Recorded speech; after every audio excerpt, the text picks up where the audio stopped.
형님들, 차가 너무 좋으면 어떻게 될 것 같습니까? 많이 팔릴 것 같죠? 아닙니다. 망합니다. 오늘 제가 들려드릴 이야기는요, 대한민국 자동차 역사상 가장 비극적인 명차 이야기입니다. 50만 킬로미터를 달려도 엔진 오일만 갈아주면 끄덕없이 굴러갔던 차. 택시 기사 형님들 사이에서 이 차는 폐차장 갈 때까지 보닛 열어볼 일이 없다고 전설처럼 내려오던 차. 삼성 SM5. 근데 형님들 이상하지 않습니까?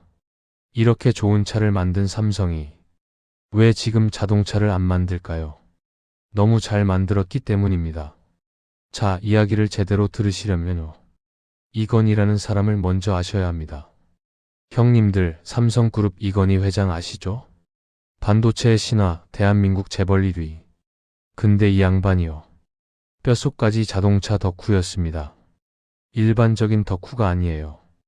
2015년 기준으로 이 양반이 가지고 있던 차가 몇 대인 줄 아십니까? 126대. 그것도 1억 원 이상짜리만요. 페라리 250 GTO, 부가티 베이론, 부가티 EV110. 세계에서 손에 꼽히는 희귀 차들을 다 모아놨어요. 차량 가격만 합쳐도 477억 원입니다. 용인의 개인 서킷까지 만들어 놓고요, 프로 레이서한테 강습 받아가면서 직접 몰았다고 합니다. 1982년에는 차 몰다가 크게 사고 나서 대수술까지 받았는데 그래도 못 끊었어요. 근데 형님들, 이 양반한테 한이 맺힌 게 하나 있었습니다. 바로 현대그룹. 1990년대 초반까지만 해도요, 대한민국 재계 서열 1위는 현대였습니다. 삼성이 아니라 현대요. 이건희 회장 입장에서 이게 얼마나 속이 쓰렸겠습니까? 전자, 반도체, 금융, 유통. 우리가 다 하는데 왜 1등을 못하지? 답은 하나였습니다. 자동차.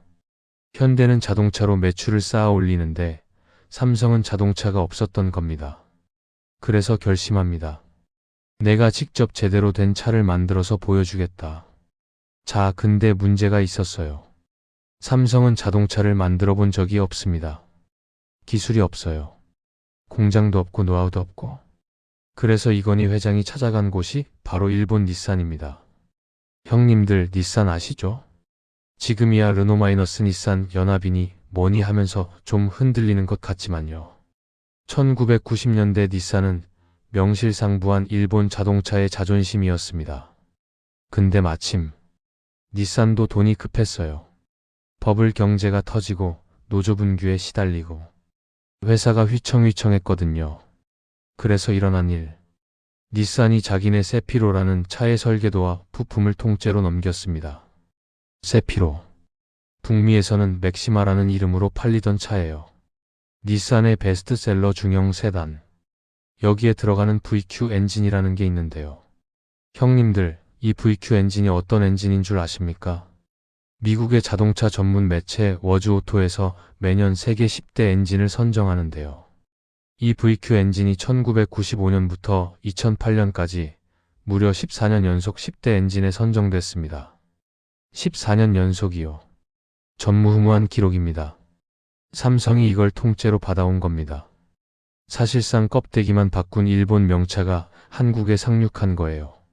근데 여기서 이건희 회장이 한 가지를 더 주문합니다. 그냥 조립만 하지 마라. 우리가 더 잘 만들어라. 당시 국내 자동차 업계에서 등한시되던 게 뭐였냐면요, 부품의 품질이었습니다. 차체야 뭐 비슷비슷하게 만들어도 안에 들어가는 소소한 부품들, 볼트, 너트, 고무 패킹 이런 것들을 대충 만들었던 거예요. 이건희 회장이 이걸 싹 다 갈아엎으라고 지시합니다. 일본에서 들여오는 부품이면 일본 품질 그대로, 국산화하는 부품이면 일본보다 더 좋게. 그 결과가 어땠냐면요, 나중에 닛산 개발진들이 완성된 SMO를 보고 이렇게 말했다고 합니다. 원본인 맥시마보다 낫다. 자기네가 만든 차보다 삼성이 조립한 차가 더 좋다고 인정한 겁니다. 1998년 2월 17일 서울 신라호텔. 삼성자동차가 첫 번째 차를 공개합니다. 이름은 SMO. SM은 샘성 모터즈. 오는 중형차를 의미합니다. 같은 해 3월 5일 정식 출시. 형님들, 시장 반응이 어땠는 줄 아십니까? 충격 그 자체였습니다. 당시 중형차 시장에 절대 강자가 뭐였냐면요. 현대 소나타였습니다. 1998년이면 EF 소나타가 나온 해예요. 지금도 EF 소나타는 명차였다 하시는 형님들 많잖아요. 근데 SMO가 나오니까 비교가 안 됐습니다. 뭐가 달랐냐고요? 첫 번째 정숙성. SMO에는 V6 엔진이 들어갔어요. 소나타는 직렬 4기통. 기통수가 다르니까 진동이 다릅니다. V6은 태생적으로 진동이 적어요. 고속도로에서 달려봐야 차이가 확 납니다. 소나타 타다가 SMO 타면 이게 국산차 맞아? 하는 소리가 절로 나왔다고 합니다. 두 번째 코너링. SMO에는 V6 모델 기준으로 LSD, 그러니까 차동 제한 장치가 들어갔습니다. 지금이야 흔하지만 1998년에 중형차에 LSD 달아주는 회사가 어디 있었겠습니까? 코너 돌 때 접지력이 다릅니다. 세 번째 내구성. 이게 핵심입니다, 형님들. 차체에 아연도금 강판을 썼어요. 당시 국산차들은 그냥 일반 강판을 썼거든요. 아연도금 강판이 뭐가 좋으냐면 안 썩습니다. 10년 타도 20년 타도 차체에 녹이 안 슬어요. 거기다가 에폭시계 수지 도장까지 했습니다. 이게 수입차급 도장이에요. 그래서 SMO 1세대는 지금도 도로에서 봅니다. 27년 된 차가 아직도 굴러다녀요.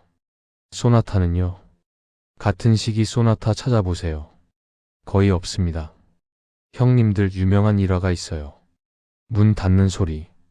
당시 사람들이 SMO 매장 가서 제일 먼저 뭘 했냐면요. 문을 열었다 닫아봤습니다. 소나타는 문 닫으면 텅하고 가볍게 닫혀요. SMO는요. 묵직하게 닫힙니다. 그 소리 하나에 이건 다른 차다 하는 느낌이 바로 온 거예요. 자, 형님들. 이쯤 되면 현대차가 어떻게 됐을 것 같습니까? 난리가 났죠. 당시 현대차 입장에서 생각해보세요. 대한민국 자동차 시장을 거의 독점하다시피 하고 있었어요. 소나타가 중형차 시장의 왕이었거든요. 근데 갑자기 삼성이라는 신생 업체가 나타나서 더 좋은 차를 들고 온 겁니다. 그것도 압도적으로 좋은 차를. 당시 자동차 영업 현장에서 벌어진 일들이 있어요. 현대차 영업사원들이 SMO 고객들한테 이랬다고 합니다. 삼성이 언제까지 자동차 만들겠습니까? 부품 단종되면 어떡하실 거예요? 삼성은 AS망도 부실합니다. 네거티브로 갔어요. 정면 승부가 안 되니까.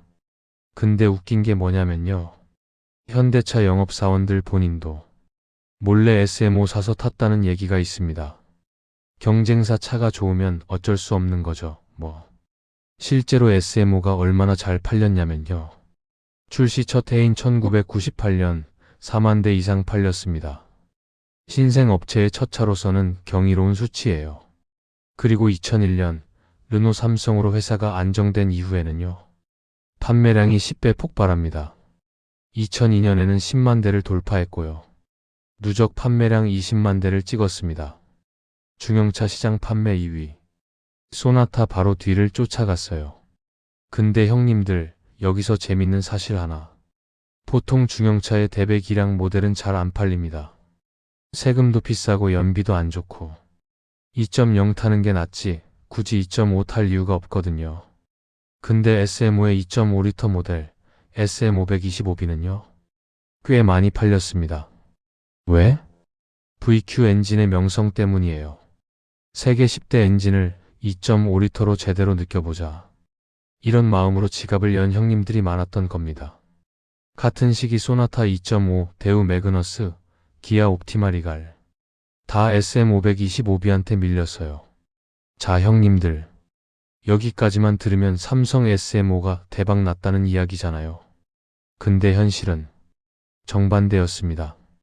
1997년 SMO가 출시되기 직전 대한민국의 IMF 외환위기가 터집니다.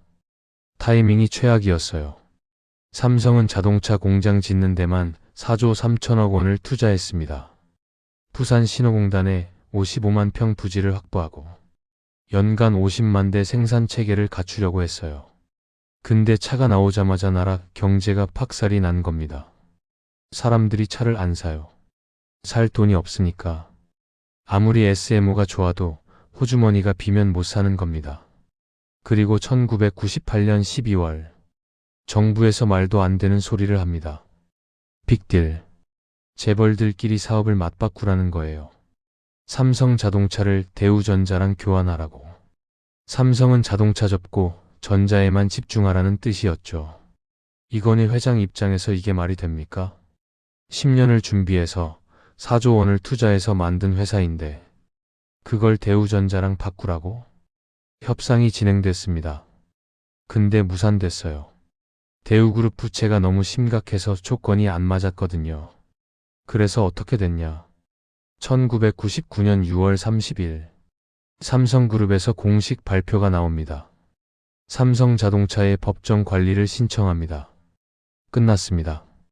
이건희 회장의 자동차 사업. 1년 남짓 만에 막을 내린 겁니다. 법정 관리 이후 정부는 삼성자동차를 처리할 방법을 찾습니다. 어디 인수할 데 없나? 근데 아무도 안 나섭니다. 국내 완성차 업체들은 IMF로 자기들도 정신없고 해외 업체들은 한국 시장에 관심이 없고 그때 한 회사가 손을 듭니다. 프랑스 르노. 닛산을 인수해서 살려낸 그 르노요. 당시 르노의 카를로스 곤 CEO가 적극적으로 나섰다고 합니다. 왜 르노가 삼성을 인수하려 했냐면요. SMO가 닛산 플랫폼이잖아요. 르노-닛산 동맹 입장에서는 이미 검증된 기술 기반이 있으니까 편했던 거예요. 2000년 9월 1일 르노 삼성 자동차 출범. 르노가 지분 80.1%, 삼성카드가 19.9%를 가져갑니다. 이건희 회장은 삼성 자동차 문제를 해결하기 위해서 삼성생명 주식을 팔아서 개인 재산을 투입하려고까지 했습니다. 그 금액이 2조 8천억 원 상당. 근데 삼성생명 상장이 늦어지는 바람에 제때 실행되지 못했어요. 결국 2010년에 삼성생명이 상장되면서 관련 부채 원금을 다 갚긴 했는데 자동차는 이미 떠난 뒤였죠. 부산 공장 직원들. 삼성자동차 살리자고 대책위원회가 만들어졌어요. 그 대책위원장이 누구였는 줄 아십니까? 부산의 인권 변호사. 훗날 대한민국 대통령이 되는 노무현 씨였습니다. 그만큼 당시 부산 지역에서 삼성자동차는 희망이었어요. 지역 경제의 근간이었던 겁니다. 근데 결국 지키지 못했습니다. 형님들, 지금 도로 나가보세요. 1세대 SM520. 아직도 보입니다. 27년 된 차가 아직도 굴러다녀요. 녹도 안 슬고 엔진도 멀쩡합니다. 그 VQ 엔진 덕분에 정숙하게 달립니다. SM5 1세대를 타셨던 형님들한테 여쭤보면요. 다들 이렇게 말씀하십니다. 그때 그 차 사고 후회한 적 한 번도 없다. 폐차할 때까지 큰 고장 없이 탔다. 문 닫는 소리가 그립다.